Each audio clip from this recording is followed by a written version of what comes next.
Hi, good morning friends. My name is Yavar Ali and you are watching Solution Channel. तो आज हम शुरू करने जा रहे हैं class 11 chemistry chapter first some basic concept of chemistry. इसमें आज का हमारा पहला टॉपिक होगा क्लासिफिकेशन ऑफ मैटर। तो चलिए शुरू करते हैं। Classification of matter. मैटर को हम टू टाइप से क्लासिफाई कर सकते हैं, एक तो फिजिकल बेस पर और दूसरा केमिकल बेस पर। तो सबसे पहले हम आज बात करेंगे फिजिकल बेस पर मैटर को कितने पार्ट में क्लासिफाई कर सकते हैं, कितने पार्ट में डिवाइड कर सकते हैं। तो फिजिकल बेस पर मैटर को मेनली थ्री पार्ट में क्लासिफाई किया जाता है, mainly solid, liquid and gas. लेकिन इसके अलावा थ्री स्टेट ऑफ मैटर और होते हैं, प्लाज्मा, बीसी, फर्मियोनिक, कंडेंसर। इन स्टेट के ज़्यादा एप्लीकेशंस नहीं होते, तो इनको ज़्यादा पढ़ाया नहीं जाता या फिर हाई लेवल पर पढ़ाया जाता है। यहाँ पर हम बेसिकली इनके बारे में बात करेंगे और हल्के फुल्का थोड़ा सा इनके बारे में भी जानेंगे। तो चलिए शुरू करते हैं। एक बार रिवीजन के तौर पर सबसे पहले हम ले लेते हैं सॉलिड, कि सॉलिड के बारे में थोड़ा सा हम रिवाइज कर लेते हैं। सॉलिड सॉलिड की मेन प्रॉपर्टी क्या है आप लोग जानते ही होंगे बहुत अच्छे तरीके से।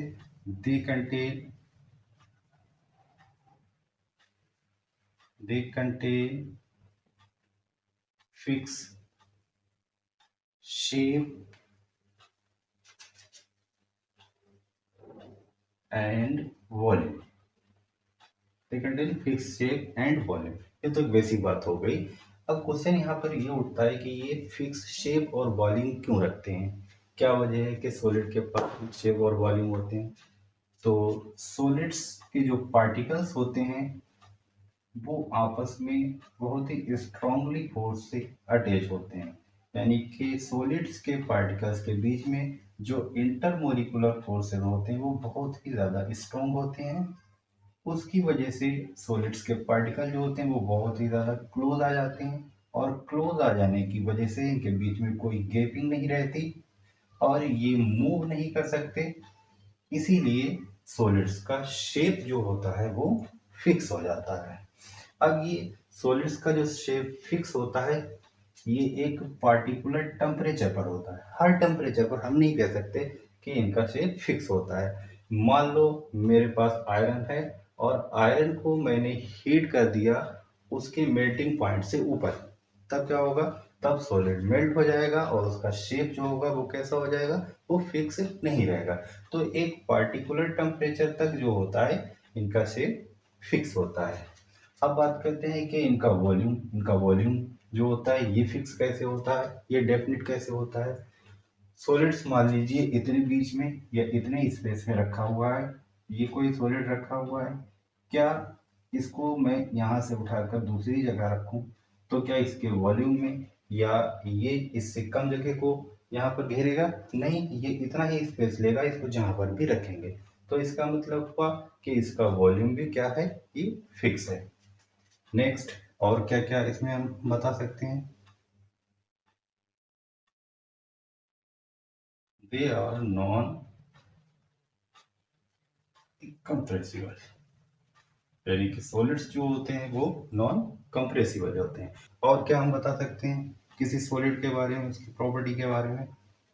They contain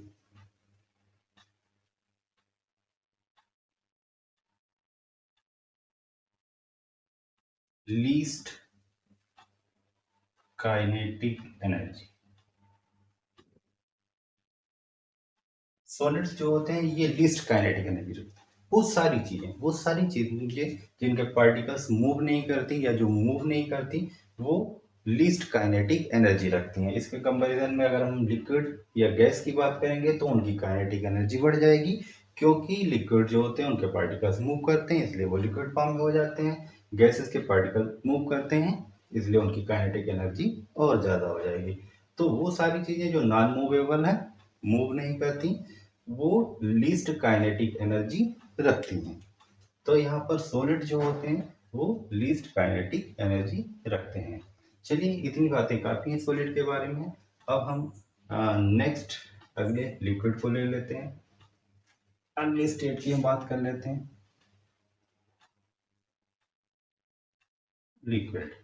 And they contain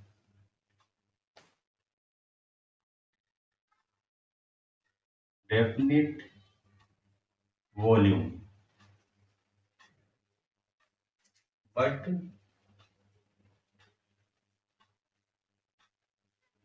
undefinite shape. Liquid जो होते हैं वो डेफिनेट वॉल्यूम रखते हैं बट अनडेफिनेट शेप रखते हैं। तो सिंपल सी बात हो गई, आपने खूब पढ़ा होगा वेट क्लासेस में। लेकिन क्यों रखते हैं, चलिए हम इस पर बात करते हैं कि ये डेफिनेट वॉल्यूम क्यों रखते हैं। तो मान लीजिए मेरे पास 1 लीटर कोई लिक्विड है, मान लीजिए मेरे पास 1 लीटर ये वाटर है।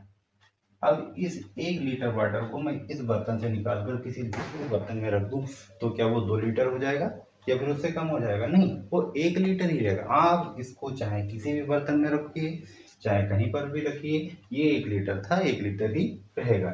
इसलिए इनके वॉल्यूम कैसे हैं, ये डेफिनेट हैं। अब हम बात करते हैं इसके शेप की। शेप अनडेफिनेट क्यों है? तो शेप अगर हमने मान लीजिए इस चाहे ये कोई जार है या बीकर है, इसमें वाटर रखा हुआ है तो वाटर का शेप बिल्कुल इसके जैसा हो गया। अब मान लीजिए मैंने किसी राउंड फ्लास्क में, इस टाइप से कोई फ्लास्क है, इसमें अगर हमने वाटर को भर दिया, अब वाटर का शेप कैसा हो गया? राउंड हो गया। या हम और किसी शेप के बर्तन में वाटर को रख देते हैं या किसी और लिक्विड को रख देते हैं तो उसका शेप कैसा हो जाएगा? उसके जैसा होगा। तो इसका मतलब क्या हो गया कि शेप कैसा है? डेफिनेट नहीं है, अनडेफिनेट है, यानी कि फिक्स नहीं है। ठीक है, तो इसीलिए लिक्विड्स जो होते हैं वो डेफिनेट वॉल्यूम तो रखते हैं लेकिन अनडेफिनेट शेप रखते हैं। और हम इनके बारे में बात कर लेते हैं, क्या ये कंप्रेसिबल होते हैं या नॉन कंप्रेसिबल? तो they are nearly non compressible.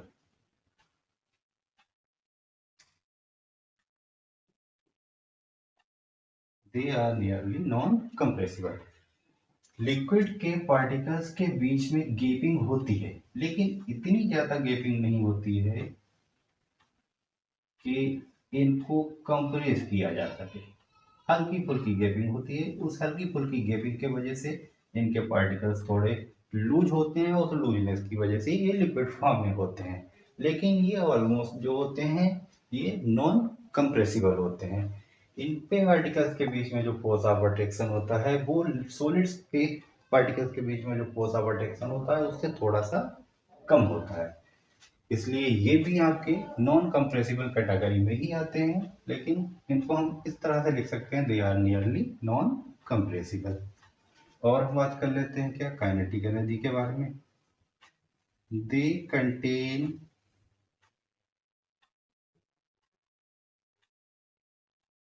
Kinetic energy lesser than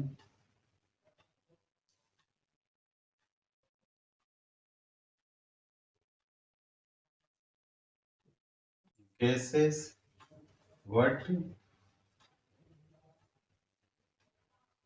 greater than solids. इनकी काइनेटिक एनर्जी सॉलिड से ज्यादा होती है लेकिन गैसेस से कम होती है। सॉलिड से ज्यादा क्यों होती है? क्योंकि लिक्विड के पार्टिकल्स जो होते हैं वो मूव कर सकते हैं और मूव करने की वजह से ही ये लिक्विड फॉर्म में होते हैं। ये तो हो गई हमारी लिक्विड्स की बातें। तो चलिए अब हम अगली स्टेट के बारे में थोड़ी सी बात कर लेते हैं, गैस। चलिए हम बात करते हैं गैस के बारे में। गैसेस जो होती हैं दे कंटेन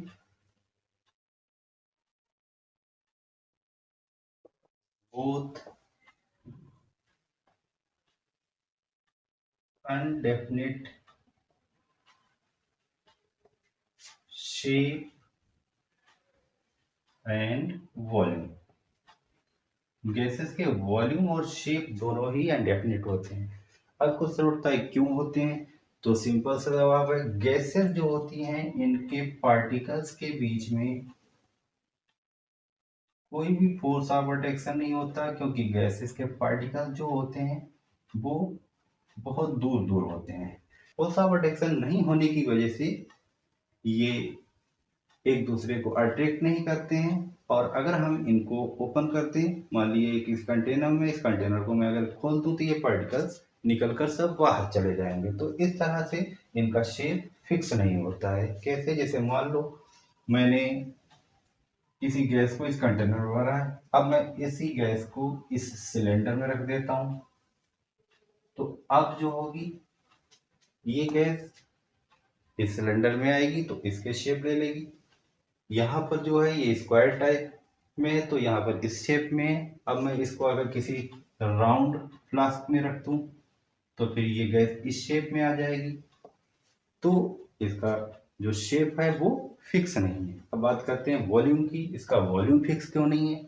तो ये गैसेस का वॉल्यूम फिक्स इसलिए नहीं है क्योंकि अगर मान लीजिए मैंने इसको इस स्क्वायर में रखा हुआ है यहाँ पर, अभी इसका ये वॉल्यूम है, मान लीजिए ये वॉल्यूम जो है, मान लेते हैं हम इसे, ये 2 लीटर वॉल्यूम है। अब मैंने इसी गैस को कंप्रेस करके और इससे छोटे इसी टाइप के स्क्वायर टाइप के एक दूसरे बर्तन में रख दिया कंप्रेस करके। और मान लीजिए इसका वॉल्यूम कितना है, 1 लीटर है। तो अब इसका वॉल्यूम कम हो गया, यानी कि गैस वही है, अमाउंट भी उतना ही है। यहाँ पर 2 लीटर शो हो रहा था, यहाँ पर 1 लीटर शो हो रहा है। तो इससे प्रूव होता है कि गैसेस जो हैं इनके वॉल्यूम और शेप दोनों ही फिक्स नहीं होते हैं। और क्या क्या हम बता सकते हैं इसमें? They are compressible, they are compressible. Gases जो होती हैं वो कंप्रेसिबल होती हैं, इनको कंप्रेस किया जा सकता है, कंप्रेस करके इनको लिक्विफाई किया जा सकता है। कुछ गैसेस को कंप्रेस करके और टेम्परेचर वगैरह कम या ज़्यादा करके उनको सॉलिड में भी कन्वर्ट किया जा सकता है। जैसे कार्बन डाइऑक्साइड को डायरेक्ट गैस से सॉलिड में कन्वर्ट कर सकते हैं क्योंकि वो सबलिम की प्रॉपर्टी रखती है। तो दे आर कंप्रेसिबल, गैसेस को कंप्रेस किया जा सकता है। इस कंप्रेसिबल प्रॉपर्टी की वजह से ही गैसेस के वॉल्यूम जो होते हैं वो फिक्स नहीं होते हैं। और हम क्या बता सकते हैं इनके बारे में, और क्या बात कर सकते हैं? दे कंटेन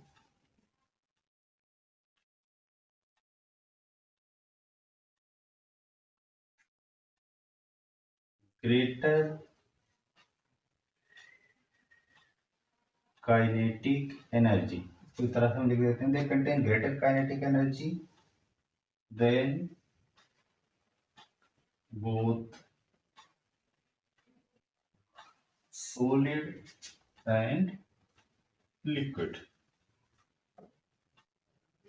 ये सॉलिड और लिक्विड दोनों से ग्रेटर काइनेटिक एनर्जी रखती हैं। क्यों? क्योंकि रीजन तो आपको मालूम ही हो गया होगा, क्योंकि अगर हम किसी गैस को के किसी बर्तन को खोलते हैं तो वो गैस जो होती है वो तेजी से ऊपर निकल जाती है। क्यों? क्योंकि उसके मॉलिक्यूल्स या उसके पार्टिकल्स में काइनेटिक एनर्जी जो होती है वो बहुत ज़्यादा होती है। तो ये हमारे हो गए सॉलिड, लिक्विड, गैस। इन पर बस इतनी ही बात करेंगे, ज़्यादा कुछ नहीं है, बाकी तो आप पढ़ ही चुके हैं बैक क्लासेस में।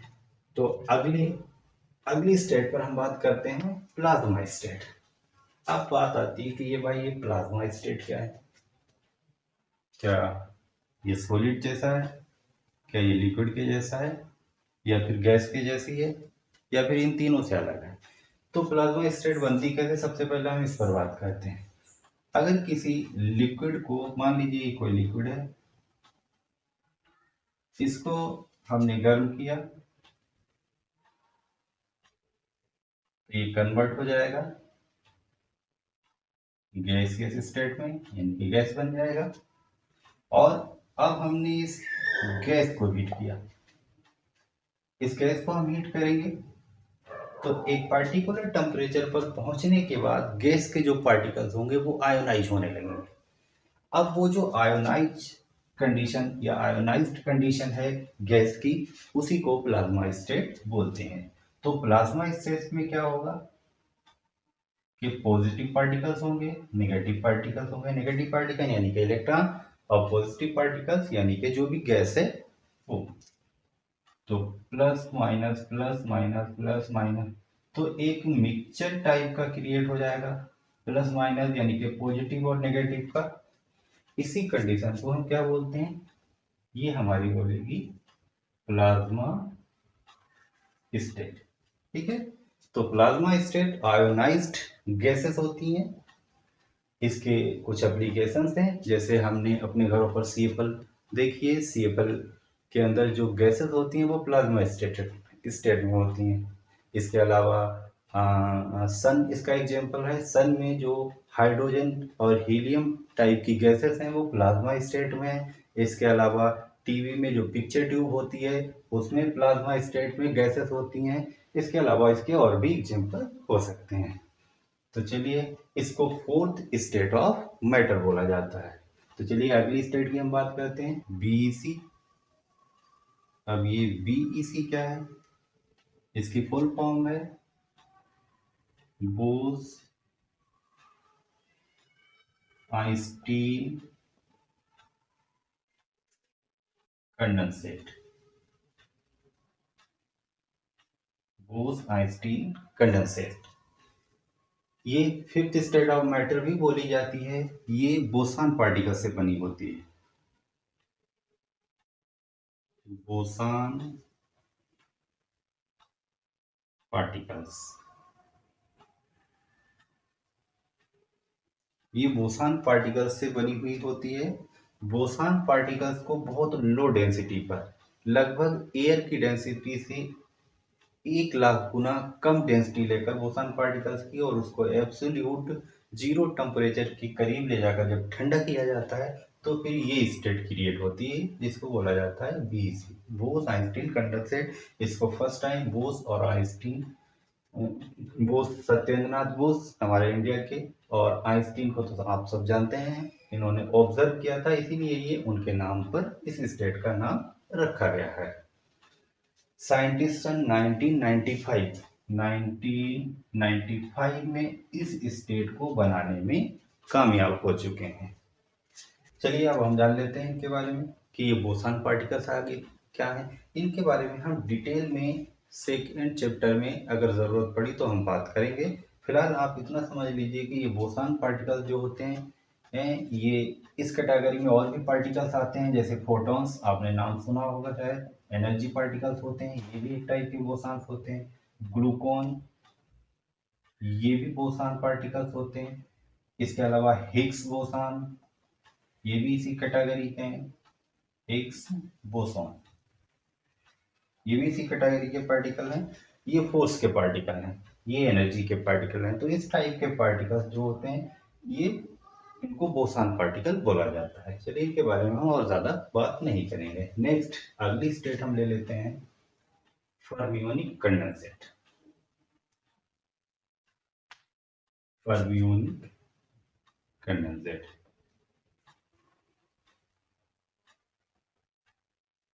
फर्मियोनिक कंडेंसेट, इसको सिक्स्थ स्टेट ऑफ मैटर बोला जाता है। ये फर्मियन पार्टिकल्स से बनी हुई होती है। ये सिमिलर टू बीसी ही होती है, फर्मियन पार्टिकल्स जिनसे बनी हुई होती है। फर्मियन पार्टिकल्स को बहुत लो डेंसिटी पे लेकर और एब्सोल्यूट जीरो टेम्परेचर के करीब ले जाकर जब ठंडा किया जाता है तो ये sixth state of matter create होती है, जिसको फर्मियोनिक कंडेंसेट बोलते हैं। इनकी कोई प्रैक्टिकल एप्लीकेशन अभी नहीं है, तो हम ज़्यादा डिटेल में बात नहीं करेंगे। तो थोड़ा सा समझ लेते हैं कि ये फर्मियन पार्टिकल्स क्या होते हैं। क्या ये एटम या मोलिक्यूल या इस टाइप के पार्टिकल होते हैं? नहीं, ये फर्मियन पार्टिकल जो होते हैं इस कैटेगरी में और भी पार्टिकल आते हैं जो एटम के अंदर होते हैं, जैसे इलेक्ट्रॉन, प्रोटॉन, न्यूट्रॉन, न्यूट्रिनो। इसके अलावा और भी पार्टिकल्स होते हैं जो एटम के अंदर पाए जाते हैं। ये सभी पार्टिकल जो होते हैं वो फर्मियन पार्टिकल्स की कैटेगरी में आते हैं। तो इस टाइप के पार्टिकल्स को जब कूल किया जाता है एब्सोल्यूट जीरो टेम्परेचर के करीब ले जाकर बहुत कम डेंसिटी पर, तो फर्मियोनिक कंडेंसेट जो होता है तैयार होता है। इस स्टेट को सुपर फ्लूइड स्टेट भी बोला जाता है। चलिए इस पर हम आज इतनी ही बात करेंगे। हाँ, एक बात और जान लेते हैं कि ये बोसॉन पार्टिकल और फर्मियन पार्टिकल के बीच में की डिफरेंस क्या है। बोसॉन पार्टिकल और फर्मियन के बीच में की डिफरेंस क्या है। तो बोसॉन और फर्मियन पार्टिकल के बीच में की डिफरेंस ये है कि जो बोसॉन पार्टिकल्स होते हैं ये इंटीजर स्पिन रखते हैं,